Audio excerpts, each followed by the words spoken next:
That first shot is so essential. Do you think that's overused? Yes, this is good. So we have, let's talk about that sound design. There is a sound for everything. 5 seconds into the video, there's so much that's already gone into it. Literally everything. What's some advice you would give them to help them kind of move throughout? All right, I'm stopping the video. That was perfect right there. There it is. 26-second video. And we're getting an intro and a summary. A lot to unpack here. I'm here with Jake Olson. He has been absolutely crushing it on social media, getting millions of views, doing travel videos, travel vlogs, and he's just going crazy. So today we're gonna break down not only his edits, we're gonna talk about what gear he uses, how he sound designs, what's kind of his purpose and his direction in his videos. So I'm gonna introduce Jake. He'll tell you guys a little bit about him, what he's been doing. Let's hear it. Thank you so much, Max. I'm so excited for this. Like, you have no idea. But yeah, I'm basically just gonna be sharing with you guys a little bit of what I've learned and how I go about my filmmaking process.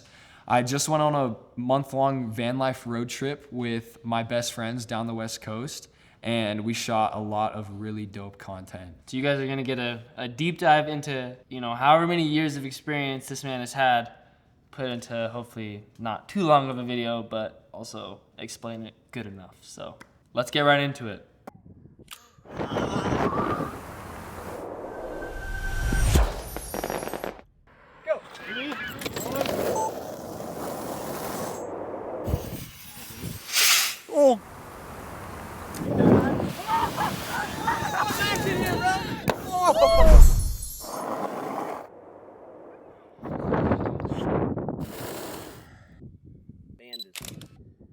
See, bro, there's like so much going on. So this shot right here, this cut, just break it down. Like, what do you? This right here? What are you thinking when you make a cut? This right here, yeah, obviously it's the same scene. They're at a beach, they're running. Yeah, I just felt like it felt really seamless to go from the handheld to the big drone shot. And it gave a lot more information about what's going on, because obviously seeing a shaky clip is like, it's cool, it gives emotion and feeling and movement, but like, we don't actually get to see what's going on, where the environment is. So what's the sound design looking like for this? So that's my friend Tommy. He's just screaming, but there's showing emotion. He's showing happiness, freedom. I mean, yeah, I'll get into that more, but with my videos, I'm really just every single element. I'm always trying to reach for an end goal of trying to make the viewer feel a sense of freedom or so you're saying emotion. If someone were to look at your whole account and all of your videos, the whole goal of every video, it's not necessarily about the destination or where you're at, like physically, geographically. It's more so about getting the viewer to feel like they're free. No, that's always my end goal, and I actually feel like very strongly about this, because I see my videos as just like art and just me expressing myself, and I really feel like the best way to do that is through music, through visuals. But no, it's never about the places or the things, but it's more just the feeling that you're getting from the video. That's interesting. I don't know how I've never put that together. But it's like, thinking about it now, it's like, yeah, of course. Yeah. So we have,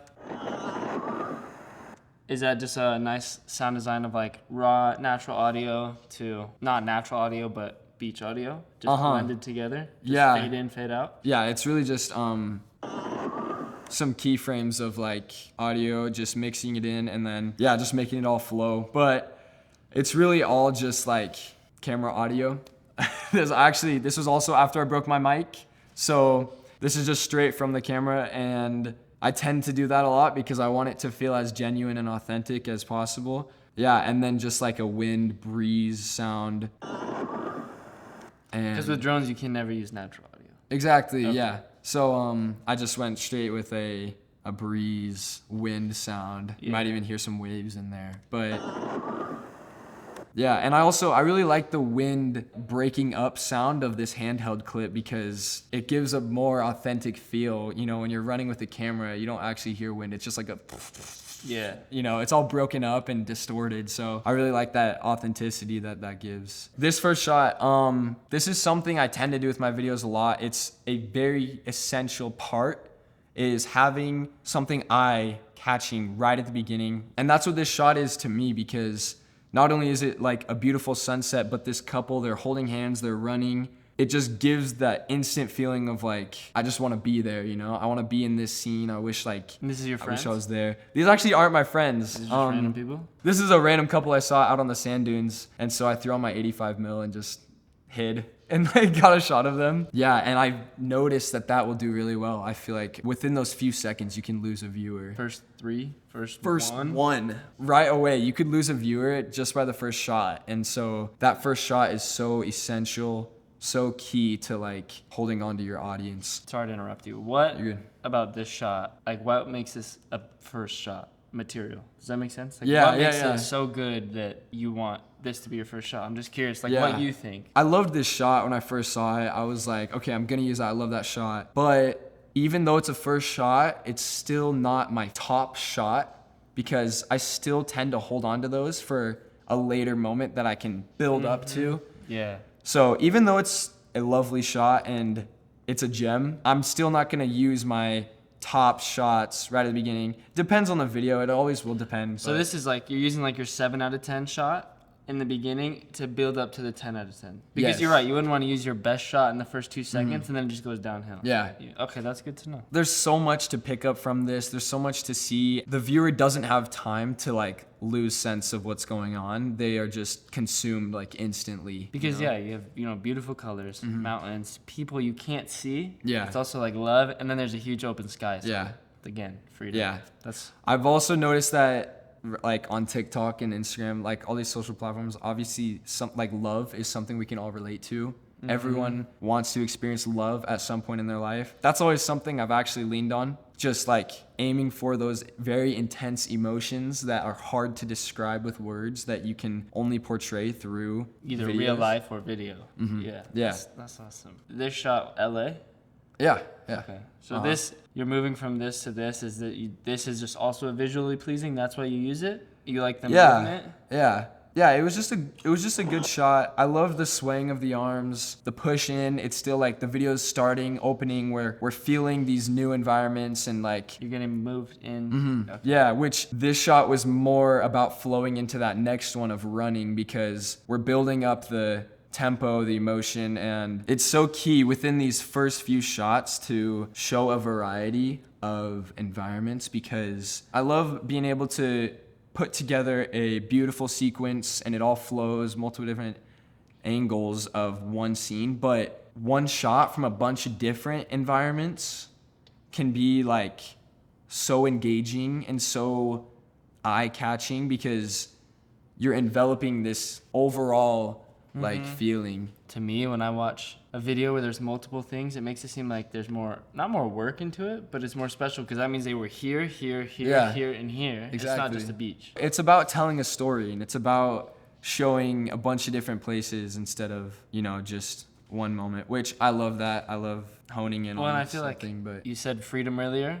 Showing 10 different places, that's freedom. yeah, exactly. Being able to go where you want, do what you want, that's freedom. So let's talk about these. Okay. All right. Oh All right. All right. This is good. So we have the drone shot into that. I see that's a nice like match cut. Yeah, yeah.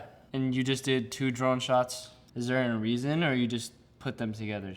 It was more like a transition into these night shots because obviously we're going drone, Yes. and then we're into the night shots. There's less light and color in these night shots, so I wanted to Find that middle ground. yeah, Because it goes, you're right, it goes day, sunset. sunset to night. Yeah. And then there's almost like still some light here Uh-huh. and then dark. Yeah. Time lapse mode or do you just record a long video? This is actually interval photos. They're photos, but they're set on an interval of like every 25 seconds, and they're long exposure, of course, to capture the stars. But yeah, they're set on an interval, and then I piece together all the photos after that. In Final Cut? No, it's done on QuickTime. Oh, I get you. Yeah. That's crazy. Yeah. So let's talk about this. Like, Yeah, that's a favorite for sure.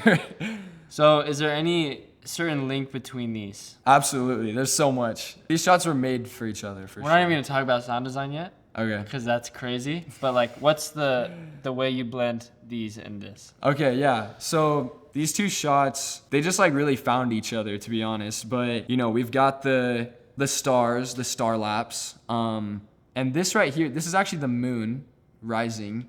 But I worked on these photos in Lightroom and I overexposed them quite a bit. But that's why you can't really tell what's going on. But then I ended up really liking it because it lifts up the firework.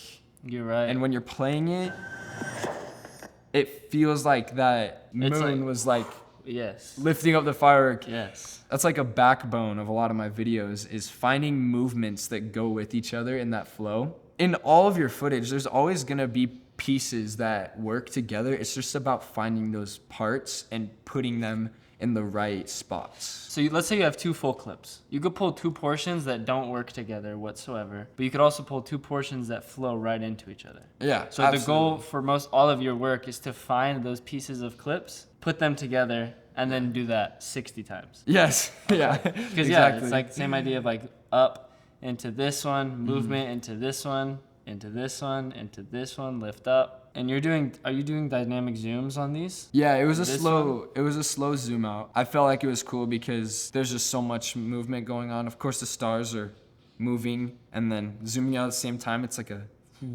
Yes. And this, you guys just had fireworks in the desert? Yep. Yeah. We just got a stash of fireworks. You know, I feel like we discussed the clips. Let's talk about that sound design. Okay. Like that to me is something, if I was making this video, let's say I had these clips and you told me to sound design it the best I could, I will never in a million years use that like sparkling sound. But it's like perfect, like that's exactly what it needs. Uh-huh. So I'm curious, how do you figure out what non-realistic sounds go into this?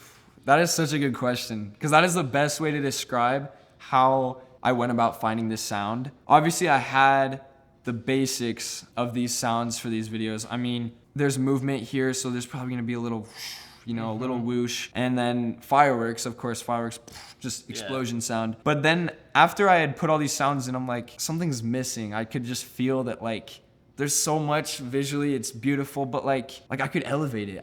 There could always be more. I don't remember what it was called, but I think I just looked up glitter or like twinkle sound, something like that, because I watched this and it's twinkling. Like yeah, that's a perfect example of what it's doing. That's exactly how I go about finding my sounds constantly. Is I look at the video and I almost think from like a premature or like childish standpoint. Like, what can I just relate this to? Like in the world of sounds, the sounds that you're looking for aren't always going to be the sounds that directly correlate with it.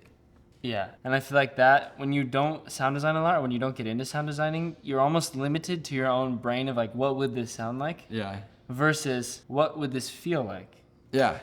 And I notice this is a funny thing, but whenever we're talking about videos, this man right here will give you the craziest sound effects. Like I'm telling you, he knows exactly like, like there's probably a clip somewhere of him just going crazy with the sound effects. So I think that's a huge thing that I would say a lot of people miss, me included, is like sound design. Because you mentioned earlier, like even this clip, there'd be like, yeah. But it's like technically stars moving, there's no noise, but you're doing for the movement of the video. Yeah. Which is huge. Because I think that's another key part to getting your videos to flow. Yeah. Is that sound, like everything has sound. Everything. That's literally like, if I had to break down sound design into a sentence, there is a sound for everything. And when you're sound designing, like, oh shoot, what should I put in there? What sound should I use? Like, there's a sound for every single shot, every single movement, every flash, swipe. There could always be a sound, and it's not always gonna be the sound that you think of right off the bat. 5 seconds into the video, and there's so much that's already gone into it, and so it's crazy. It just puts in perspective when you see one of these videos. There's a lot behind it. It's not just random clips. It's mind blowing. So let's look at the next. Okay. Yeah. So we have a simple push in. And are you using the light from this to motivate switching to light?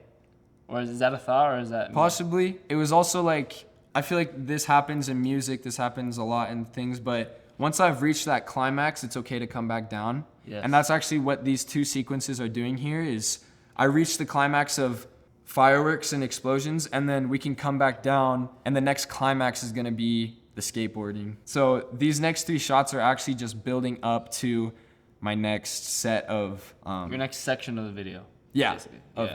money shots. Yeah. So we got, and I noticed that there's no sound in this. Is that a reason? Is that because it's the next, like it's to like halt the video? Yeah, I don't know if this was purposeful or not, but I think it just flows really well because there was such a loud sound a second ago. The explosion of the fireworks, like it's almost nice to be able to hold on to that and just linger that sound for a little bit longer. And so I feel like having no sound here is fine. Of course, there's still, I actually have like a really? very quiet wind sound. So but he wasn't lying when he said there's sound in everything. literally So. everything. But it got quiet there because I just reached the climax and then we can come back down and start to build back up again. And I noticed these 2 shots, they rise up into each other. Yeah, yeah.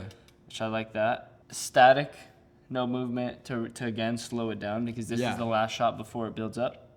Yeah, it worked very well as a final shot in these 3 because we've had so much movement, craziness, and of course these 3 shots really just encompass like togetherness and having someone there for you, a significant other.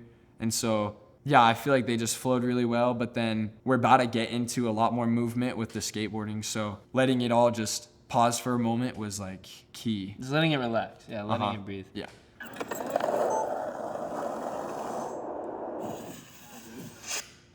A lot to unpack here. Uh-huh. Just these scenes themselves. First of all, this one into this one, very good. Like I knew you almost- would love this. This is like might be one of my favorite sections of the video. This is your kind of stuff. It is 100%. I was thinking about your flow when I was doing this. So let's break this down. We have, I assume you're on a skateboard, Yeah. handheld, top handle probably, Yeah. holding it low. Yes. 14. Uh-huh. Okay. This is a pocket dispo shot actually. Okay, so we have the Yeah. pocket dispo lens. Yeah. Moves into this, which this is great. Sound effect. Yeah. Yeah. The beep. I had a lot of skateboarding shots to work with here. That's also kind of why this is a bigger portion because there's just a lot to work with and I loved them all. It was honestly pretty hard to narrow down the favorites, but yeah, I really just wanted to be able to create an exact sequence. And I know I mentioned a bit ago that I don't love sequences when it comes to short form types of videos like these because it needs to be constantly evolving and changing. But I thought it was just really cool to build up once again to these final skateboarding shots, which are really just money. Yeah.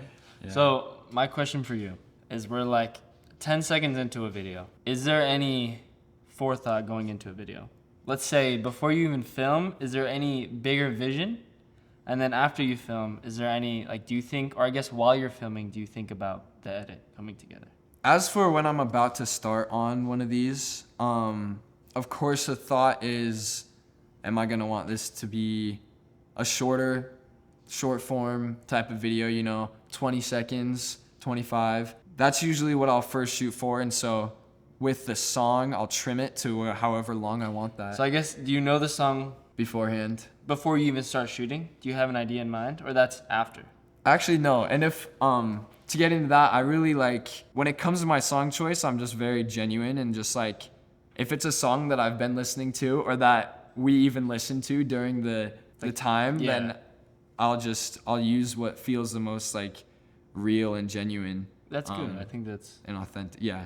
So before you shoot, are you picturing the edit? Or are you just picturing sequences, or what are you thinking? To be honest, no. I I really just shoot a lot of things how they're meant to be shot. Like if there's, for example, skateboarding, there's just so much movement on the ground, so I wanted to have a low down shot. But it's really just like whatever feels right in the moment and trying to get the best possible shot for each location because that's usually the best way to showcase it. Yeah, that's Yeah. perfect. And then after, while you're filming, because you can kind of feel like these shots all move into each other. Is this something, again, like mentioned earlier, where you're just finding the best portions of the clip? Or are you thinking this clip is going to flow into this clip? Both. As I'm breaking down my clips, I really will I'll trim down everything to the parts that I really like, and then I'll work with those. I never let the mid sections of a clip like hang around my timeline. I really I get every single shot down to what I like, and then I work with those. And I think that's more of a experienced method now in my case, because beforehand I didn't always know what I was looking for. But since I have such an accumulated taste for my videos now, I know what I'm gonna want it to look like. Yeah. So I just automatically jump to the you're sections that I like. So you have your clip, you find your portion that you know you want, and the reason you know you want it is because you've done so many of these and you've built the exact style you want. Yeah. So for anyone listening, it's like, as far as finding the best portion of the clip, it'll come with experience. It comes with your style. Yeah, for sure. And it's really like, it's instant too. When I'm going through a shot, I'll just know, I'm like, that was it. Those 2 seconds there, that's the part I would use. And it even happens while I'm filming. In fact, we'll be shooting and I'll just like, oh my gosh, like, all right, I'm stopping the video. That was perfect right there. That was the moment that I needed. Sometimes I know what I'm looking for. Sometimes it just happens, but there's always those like golden few parts of a. So you just search for the golden parts, put them together. Yep. Whether you find them filming or whether you find them editing. Exactly. And that's what this all is. So I feel like sound design for this is fairly simple, skateboarding noises, but this to this.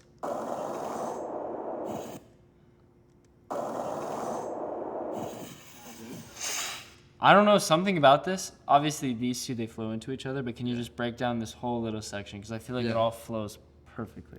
Thank you. You're welcome.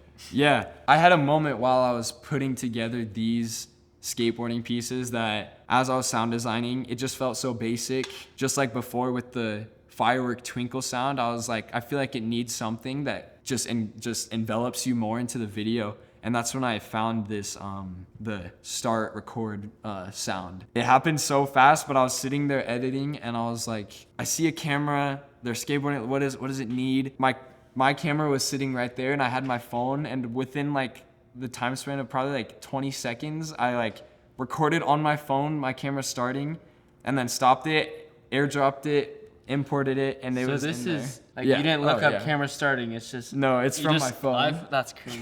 Yeah. I felt like it needed a little something to make it pop. So 100%. That's what I did there. But, of course, this is a money shot, so I had to... Oh, yeah. Oh. Elaborate. Okay. Like before, we're transitioning back into night, so that drone shot was really helpful because it's still pretty bright in the sky. So, you know, the silhouette, I also really liked how this was tilting down and then we kind of bounce back up. I find myself doing that quite a bit. It'll either be like you keep going down or you keep going up, or it'll be like a bounce, whatever works. I noticed when you transition from scene to scene, you use drone shots. Is there a reason, or does it just, I would assume there is a reason. I've just noticed like from here to this scene to the dark, it's a drone shot. Is there? A lot of these drone shots were just from these shoots, and so I just had a lot on my hands, and so yeah, I guess that You just want to use them. that just happened. Yeah, I didn't really expect to. I was just curious. I've just been noticing like these drone shots are big transition clips. Yeah, but yeah, after we transitioned to night with the drone. Basically,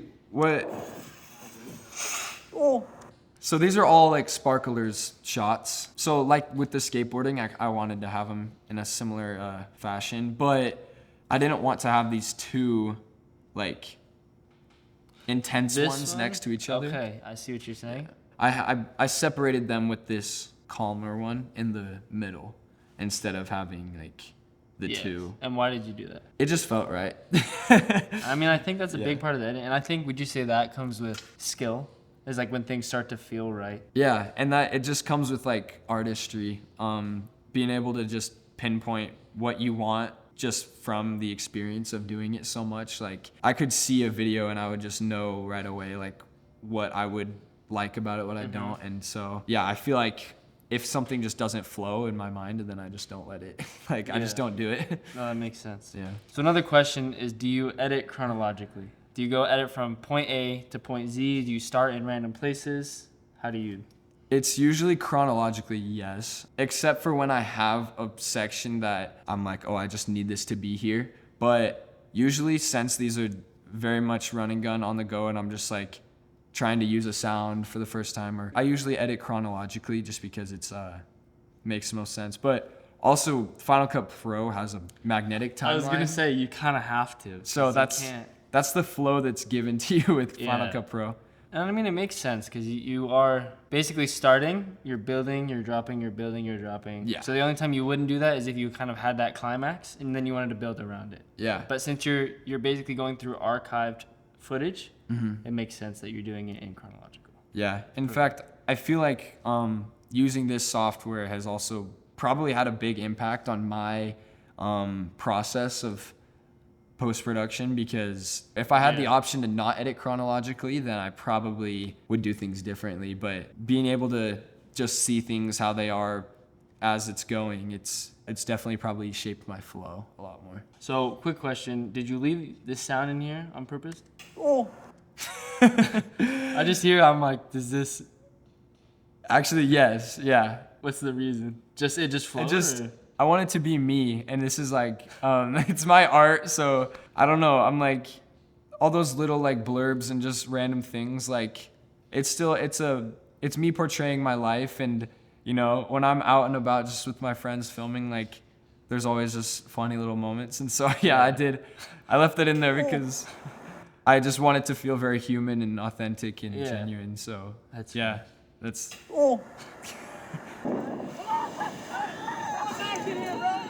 once again, another transition clip because we're nighttime and then using the sunset to jump into this. But this sequence, it starts very abruptly. It's one of the most like in your face moments of the video. And so I use that flash there to just quickly jump from this very mellow, slow clip.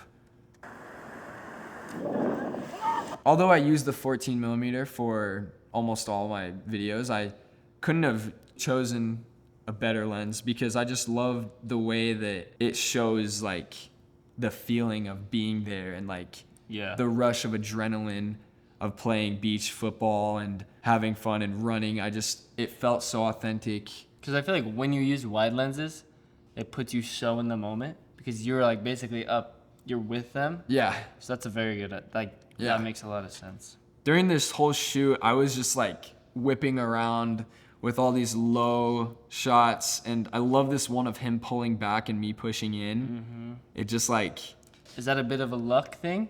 Or is that like you sat there, waited until he's about to throw, and then you pushed in? Or is it kind of just like Yeah. you're running around? for this, I was just running around, and this was just a very lucky shot. But there will be times where I really want something, and so I'll wait around and maybe do it a few times to try Yeah. to get it. But almost 95% of the time, I'd say it's just luck and just run and gun.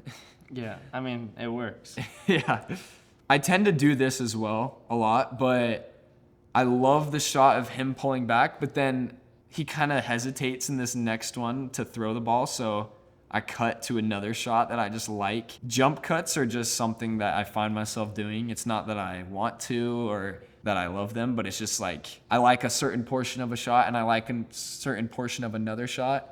And like I said before, I Yeah. just find what I like and then I'll put them together. So even though it's not the same person or anything, I really liked the throw and lift in this video. And then I mean, it looks good. So you're just basically saying that instead of, waiting around for him to throw and then maybe throwing off the flow, you're just going to find something of someone else throwing Yeah. that also looks good, put them together and make it quicker.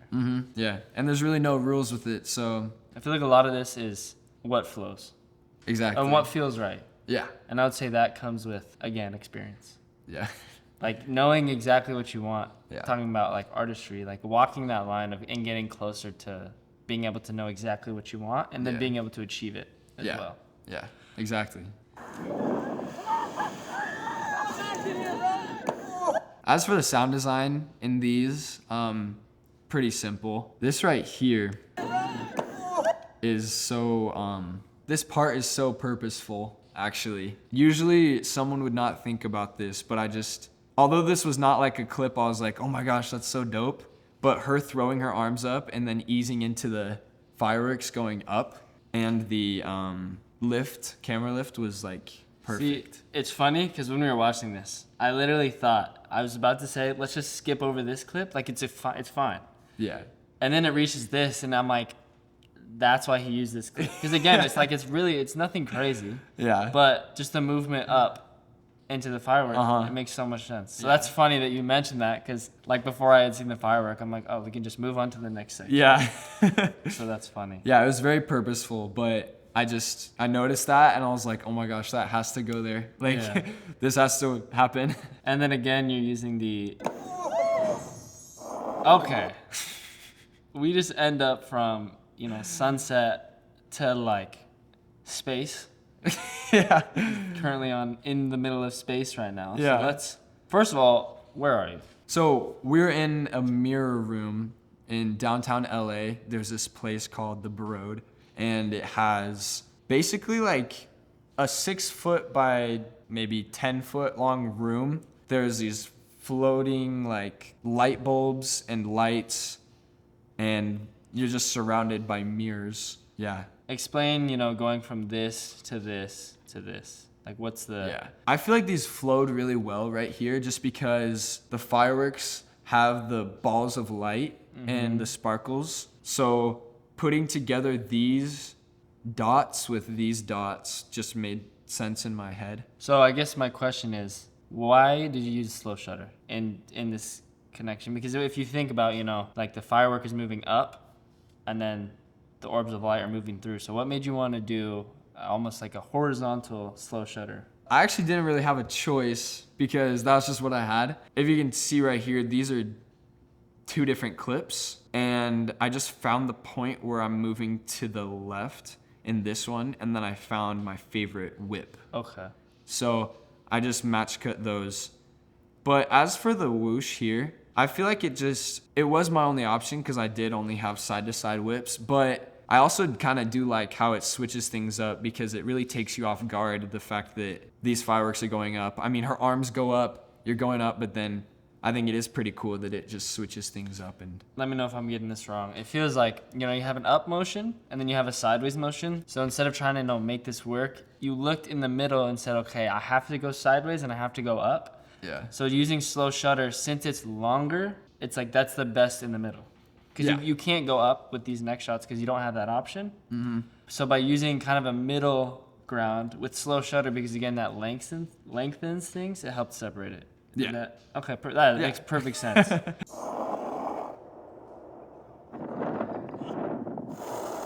All right. This right here is beautiful. Thank you. Like, you want to just explain? Yeah. As you can see, I've got 2 shots, but they both have their arms up. This is my friend Jack and his girlfriend Emerald, so it actually worked out well. But they just went well, and it was kind of like by coincidence as they were next to each other, as they were in the edit, I kind of just found them, and then I was like, wait, that works perfect, Mm-hmm.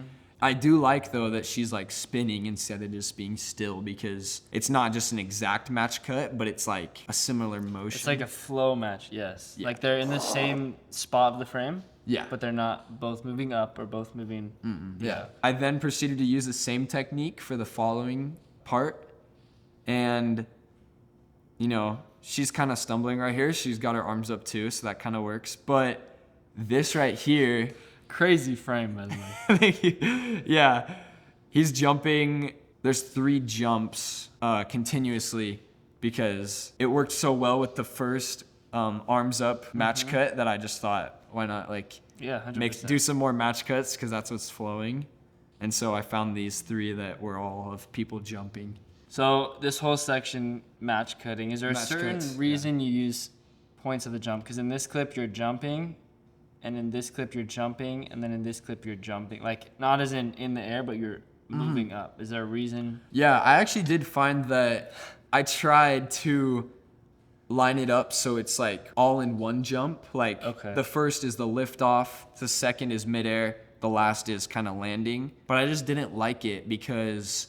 So you tried that? I did try it, but I didn't like it. And so I ended up resorting back to this, which may feel more like amateur, like I missed an opportunity. But really, I like that it kind of gives a feeling of like everyone is jumping and there's like multiple views of one thing instead of like a continuous flow. It felt more like right. And also it felt more like a message was being like expressed through this. Yeah. See, I think that's interesting that you mentioned, because in my head I'm wondering, why didn't he do the jump, the air, the down? Yeah. And it's crazy that you did. Yeah, And I tried it. work, Yeah. which is interesting because it's like, it really just shows almost your level of experience. Because here I'm thinking like, oh, why didn't he do this? But it's like, you did do that and it didn't work. So you made the executive decision to do something that's different. Yeah. That's awesome. Going into this ending here, I went into this thinking I just want to wrap things up and maybe give a quick summary of the whole video, which I tend to do sometimes, but that's kind of why I do a quick skateboarding shot here. Not only did I like this shot and wish I had used it, but it gives a quick recap. But then this one almost felt like a throwaway for a second because it's a bit random. But then I found this shot of me, which was a decent match cut, and I knew I wanted to use this, and so I just used those because it kept going with the match cut So theme. you found this clip. Yeah. And then you thought, how can I put something into this clip? And so you found this one. Yeah. So is the idea, it's not necessarily, like you said earlier, this shot could be a throwaway, but since it works so perfectly, again, like the one of the girl raising her hands up. Yeah. So there's some times where you need to almost sacrifice the quality of the clip or the hype behind it if it helps build up the next one. Yeah, and I tend to see that with a lot of other creators as well who have a lot of experience. I'll see that and this kind of contradicts what I said earlier, but instead of doing like amazing shot after amazing shot, it sometimes is good to be able to build up to a money shot. The shot. Yeah. Yeah, because, that makes perfect sense. Yeah. What I'm starting to learn from like all you're saying is that so much of this is based on what feels right. Yes, exactly. Yeah. Because certain things go this way, certain things go this way, but whatever feels right is what happens. Yeah. Which is- Yeah. Another thing real quick I want to point out is you explained how you wanted to do a summary, which is wild to me because we're talking about a 26-second video and we're getting an intro and a summary. And I understand that you need to have a intro, like a beginning, middle, and end, but to get a summary, Yeah. a 3-second summary, like that's something that I would never think about, and I've never seen anyone else talk about it. Because you're right, it's like there's this scene in there. There was a scene similar to this, and this. Yeah, it's very fast paced, so you really got to break things down. And a video as short even as this will feel a lot longer to me just because I spent so much time in the workspace working with these clips that looking at the nitty gritty, even down to the last frame, can really matter and makes it feel a lot 100%. longer to me. Because when you think about it in the sense of how much do you have 26 seconds. So that means every second has to matter because you only have 26 of them versus, an hour-long video. Yeah. You can slow it down. You can. And I would say you still slow it down in 26 seconds. Yeah. Like, you still manage to build ups and downs. So I'm curious, because how many of these videos have you done? Hundreds? Yeah. Would you say? What have you learned along the way? Maybe 2 or 3 things that have really helped you edit, and not only edit, but make better things. We've talked about it a bit, but I've really noticed that, of course, finding your taste is what matters so much, gaining your experience just by yourself. And I take a lot of inspiration, but I've noticed that what really matters the most is just finding what I like and finding what flows for me, and then just leaning on that and building on it and going in that direction, I'd say is the most important thing throughout all of the experience, is just being repetitious, but with your style. The best way to almost master the flow of a video is you need to practice a lot, a ton, because you can't find your style in 2 videos. Yeah. And would you say I would assume, yes, it's gotten better over time, clearly, because you've gotten better. But would you say your flow has gotten super clean over time? Or is it something that you almost, if you look at your first video when you were, decent, not the first one, to now, like the flow's always been there because that's something you just had, or has it really been built? Does that make sense? Yeah. I will say I've always been super nitty gritty with my stuff. I've always looked at very small things that like usually nobody would pay attention to.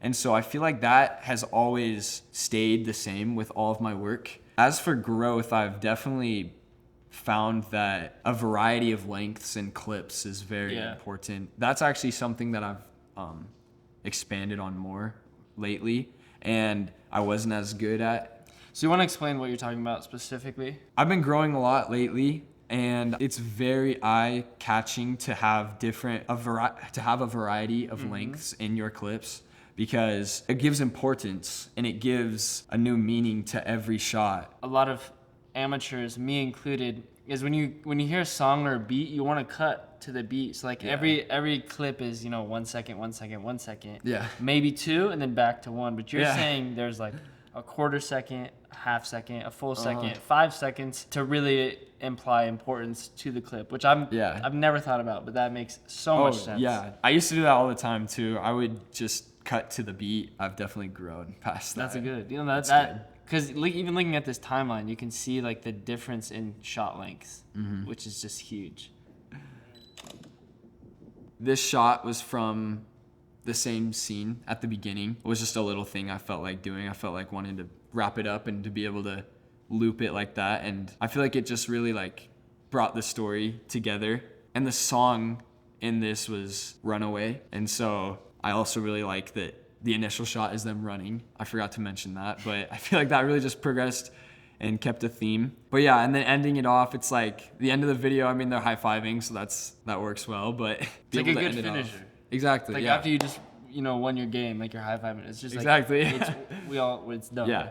Yeah, super simple, but anyways, that was just a cool thing. And I'll also expand real quick on like something like this, having this shot correlate to the song holds a lot of importance to me, because I feel like something I try to do with my videos is to keep a theme and to keep a purpose. Like we had said earlier with freedom and trying to portray a feeling, I feel like that's so important to me with every shot, every little edit that I do, to always be looking for, like, is this pushing the agenda that I'm trying to portray? Every single thing you do all comes down to, does this fit the theme and does this fit the purpose? Is what you're saying. And not only does that just help with making a video because you know what you're doing, you know what you're aiming for, but I mean, it's also like a life skill, to be honest, because that's really how I go about things, is just knowing what I want, the end goal, and then you really just fill in the gaps. Yeah. And so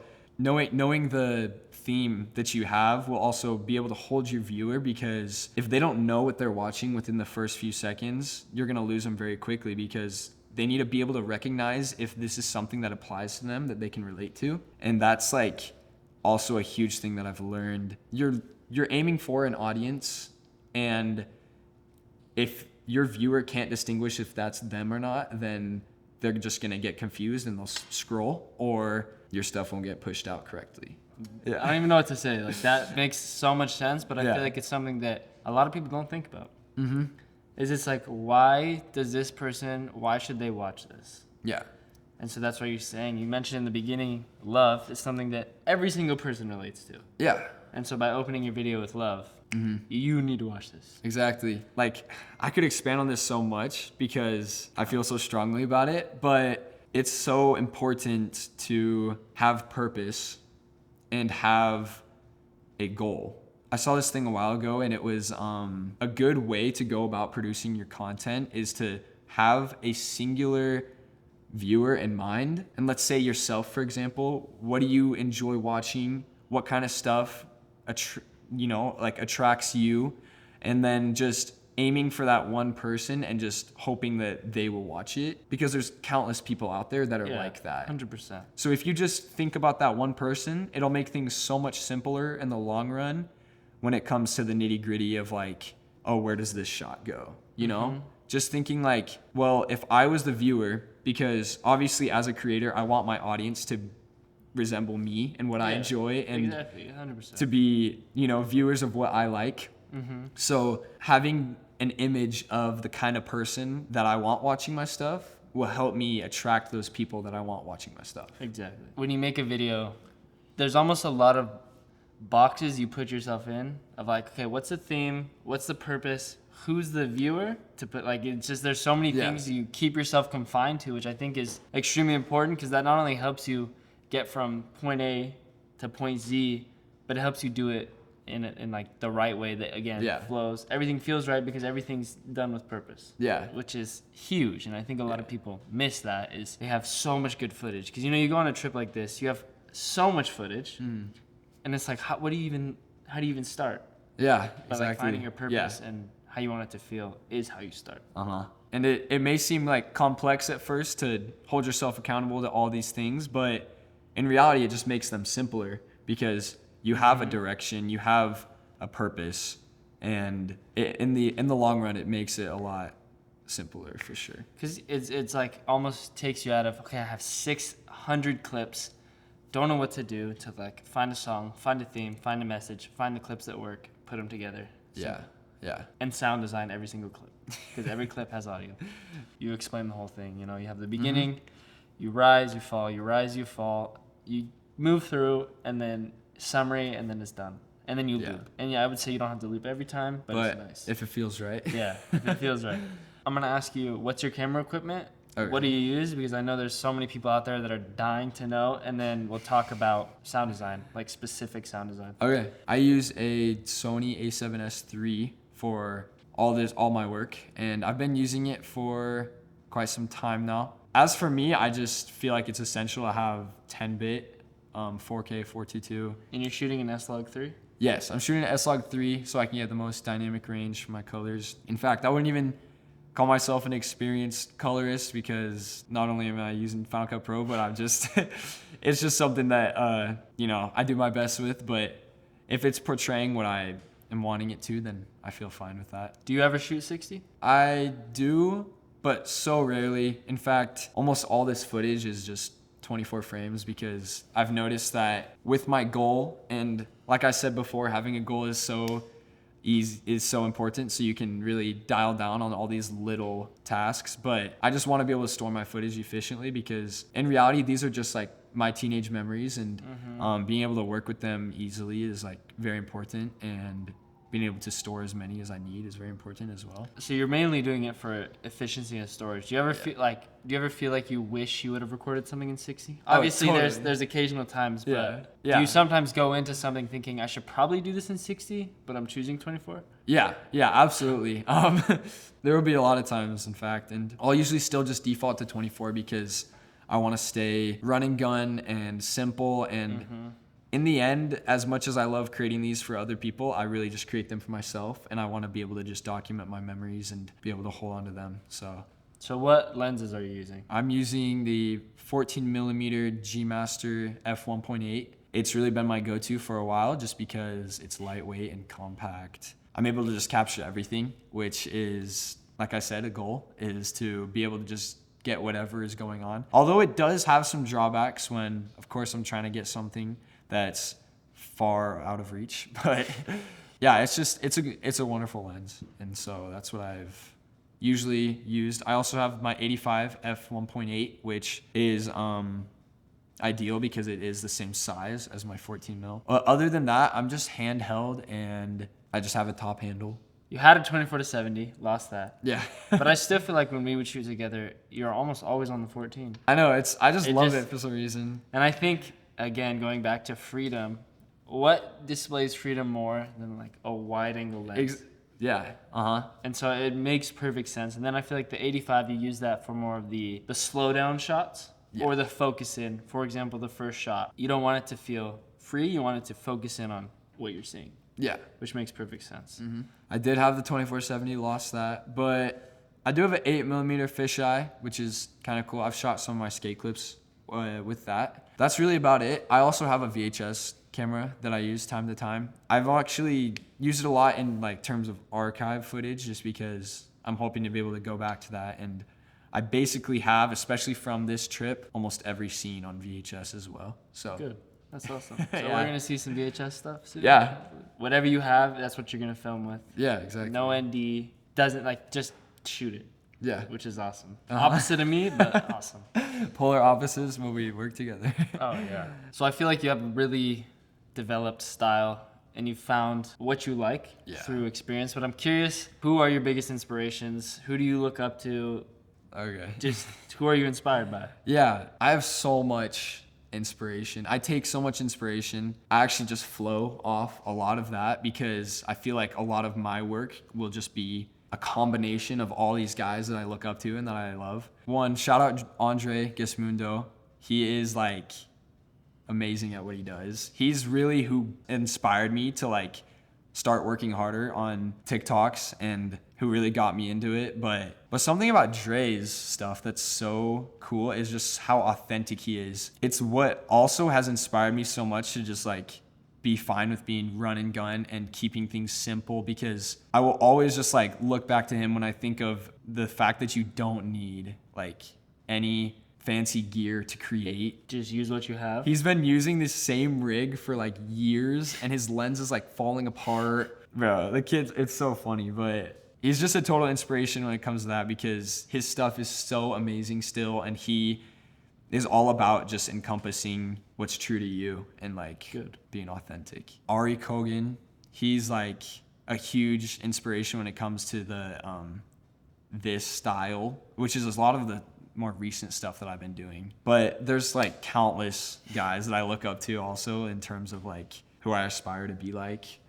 Sam Colder, for one, is like Good one. huge Classic, like yeah. travel videographer that like, of course, I'd love to be doing things on that level. Ryan too is like amazing at what he does. Kirch Films, it's another like, good one. Yeah. yeah. As for director, Paving the way a little bit. definitely I've for a been lot seeing of what us. he's doing. He's going crazy. So Yeah, we all definitely look up to bro. But Andy Woodward, amazing colorist, and then Maxwell Kane, amazing colorist. bro, how to throw that in there. Come on, dude. No, I look up to this guy so much. He's taught me so much, so definitely a huge inspiration as well. Thank you, man. Yeah. Let's just really dive in on your sound design, because like you mentioned Okay. earlier, everything has sound. And if there's one big thing I want you to take away from this video, it is that everything has sound. And I'm talking to myself here too. You know, you get to the sound design portion and it's like I'm done, you know? But let's break down some sound design. Yeah. Just really dive into, you know, how that works, because we've seen how your clips flow, but sound is the other 50%. Yeah. So we'll find a section and break it down. Yeah. Sound design is essential. Like, you could have an amazing video, but it will never fully envelop you like it could if it had sound design 100%. pushed to its limits, you know? And it's also sad because a lot of new content nowadays will kind of neglect that, which is definitely pretty lame. But there's just sound for everything. And that's really what inspires my sound design, is just looking for something to go under every shot. I'll first start with just a base layer of sounds. My first step would be that is just the bass, just the basic sounds that you hear. So that's like, like if you imagined timeline or lines, whatever. Yeah, you yeah, call yeah. that. The first one is like natural sound. Yeah. Like if you watched the video and there was audio for each thing, that's how it would sound. Yeah. So that's the first step, Yes. natural sound. And if you don't have it, you find it. Yeah. In fact, that's the perfect way to describe it, because sometimes I will just leave the natural sound of each clip and just listen to it and even just like detach it and be able to, you know, just use the camera audio. But natural sound would be the first layer, just because you need sound for what you're seeing. In fact, that can usually be pretty good. Like that first layer is essential, but it can also be like one and done, you know? That 90%. Exactly, yeah. And so you're almost there, but the second layer of my sound design would be artificial sounds that you wouldn't always think of that can really like make your video. So you have the natural sound, what you see, Yeah. like what you're seeing. Yeah. The second layer is what you're feeling. Yeah, Or exactly. I guess That's a good how you should be feeling. Yeah. Like the fireworks. It's Yeah. like, that's not how it actually sounded, maybe, unless it's a crazy firework. But that's just how it feels. Yeah. And so going back to the goal of the video is to portray that feeling. It's perfect to be able to say that this sound may not be what's going on, but it's pushing the agenda of you know, things feeling just out of this world and feeling freedom and happiness and like things you can't describe. 100%. I feel like we have the first two lines. Would you say the third is transitional audio? Yeah. It seems yeah. like you use that. If you had, how often do you use transitional audio? Every single clip, like, or like, Yeah. I actually like you were saying before, I'll kind of just make the noises with my mouth sometimes. Because if there's a crazy video with movement like going all over, obviously it's going to be like, you know? hey, there it is. So it's like, it helps a lot, honestly. Just imagining, looking at it and being like, okay, that was a very fast whip and it needs a... Yeah. Just about every movement has a transitional whoosh or riser. Question, this is a hot topic. You know the rise, like, shing? Yeah. Do you think that's overused? Yes. Yeah. Because I don't know, I be watching, like, talking heads, Uh-huh. and it's like a cut from one talking head to another. Like, same person, it's Yeah. shing, and I'm like, I think there's a lot of sounds, especially on reels, that are overused. ooh, he's calling whoever's out there. That's basically like, yeah, you just hear it all the time. Especially the clicking, the camera clicking Like noise. the camera clicking, the shing, the Yeah. like but loud whoosh. Yeah. Another tip that I would say is when you're doing your sound design, don't make it too loud. You know what I'm saying? Like when a Yeah. whoosh, it's like you shouldn't hear the whoosh, but you should hear the whoosh. Yeah. Like you should almost, it should just connect, but it shouldn't be Yeah. something where it's like it overtakes the audio. I feel like that's really important. Again, I see that a lot. Is they get into sound design and it's like awesome, you're into sound design, tone it back a little bit. Yeah. Yeah, I would still say to prioritize the music. Sound design is second, but it's supposed to amplify the music and to 100%, yeah. accent it, you know? Yeah. So is there a certain section you want to break down, or would you say that's kind of just how it goes? I mean, that's really how it goes as for sounds. Because I feel like we kind of broke it down. There's not really much to. Yeah, yeah. Maybe we could visit it later. But Yeah. But no, that's really how it goes. It's kind of just those layers and keeping it simple, what you see and hear, and then anything artificial that needs to stand out and needs to pop, and then transitional sounds that you can make with your mouth. just help the videos flow. First of all, absolutely amazing seeing how you work and realizing that, again, every single thing has purpose. And I feel like that's something that people don't think about is when you get to a certain level, everything's done for a reason. Nothing is left to chance. You know what I'm saying? Like some things Yeah. get lucky because there's a clip in here you said they just ended up together and it worked. Yeah. But again, it's because you left it because it worked. And so there's a reason. So my question to you, what is something you would tell either A, your younger self, or B, someone who's just getting started? Like what's some advice you would give them to help them kind of move throughout? Yeah.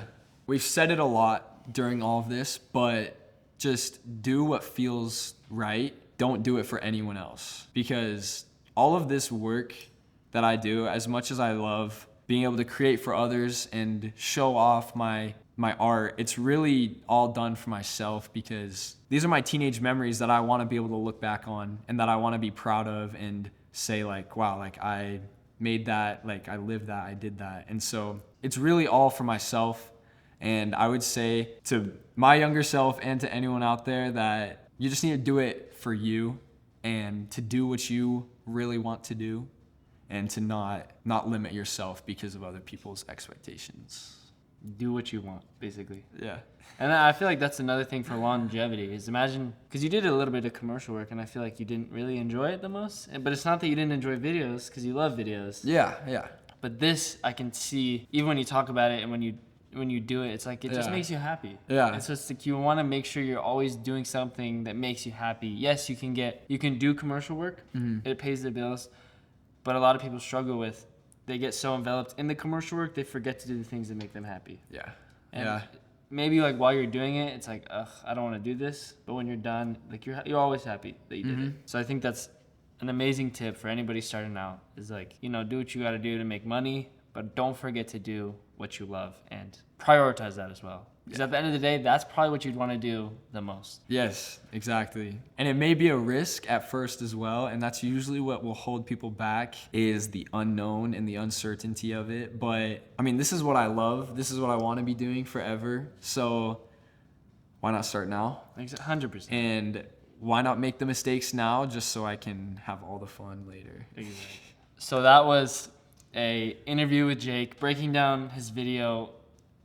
Absolutely amazed by everything that goes into it because, like I said earlier, everything has a place and everything's done for a reason. So I want to say thank you for being on. Thank you. It blows me away to see how much you've grown, especially with the van life. That was awesome. And the fact that that's a fraction of the footage that's out. There's so much more. Yeah, trust me. And I will be releasing a short film pretty soon here called My Mind's Eye, which will be basically the story of me documenting all of my teenage years, and it's gonna be a banger. So I'm excited. Yeah, stay tuned for that. But yeah, that is it. Hopefully I asked all the questions that you guys were thinking.